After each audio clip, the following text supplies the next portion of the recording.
ఆనాడు కాంగ్రెస్లో టీడీపీలో ఉన్నటువంటి నాయకులు పదవుల కోసం పెదవులు మూసిండ్రు తప్ప ఏనాడు నోరు తీసి కొట్టాడలేదు. గులాబీ జెండా ఎగిరేదాకా కనీసం తెలంగాణ సోయిని కూడా ప్రదర్శించలేకపోయినారు.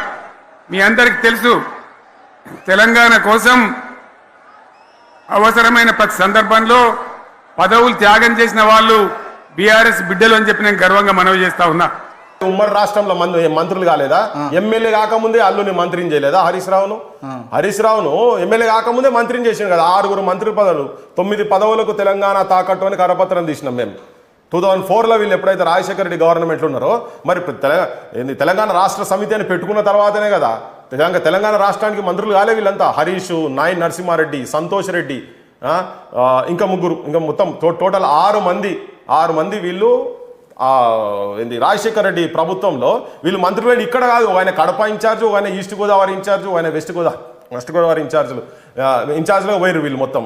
సో మరి అప్పుడు చేయలేదా? అప్పుడు ఎట్లా పోయింది మరి? ఆంధ్రప్రదేశ్ ప్రభుత్వంలో మంత్రులు ఎట్లున్నారు?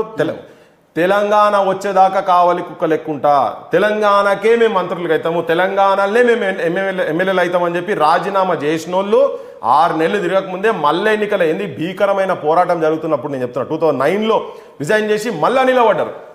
అరే ఎవడన్నా ఉంచింది అందుకు చూడరబ్బా, ఆ పదవి నాకు వద్దు వదిలేసి పిల్లలు చచ్చిపోతున్నారు ఇక్కడ మొత్తము, యువకులు చచ్చిపోతున్నారు ఆత్మహత్యలు చేసుకొని, ఇక తెలంగాణలోనే మేము ఎమ్మెల్యేలము అని రాజీనామా చేసారు కదా వీళ్ళంతా ఎమ్మెల్యేలు అంతా 2009లో.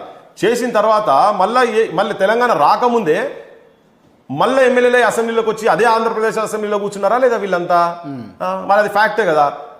ఉంచిందిక్కే చూడరు వీళ్ళు, కక్కింది బుక్కినట్టు చేసారు వీళ్ళు మొత్తం. వీళ్ళంతా పోయి మళ్ళీ ఆ పదవులలో వచ్చి కూర్చున్నారు కదా. మరి అట్లా కానప్పుడు పేర్లేమున్నదండి. ఇలా తెలంగాణ ఏం ఉద్ధరించిన భారత రాష్ట్ర సమితిని పెట్టిండు మరి.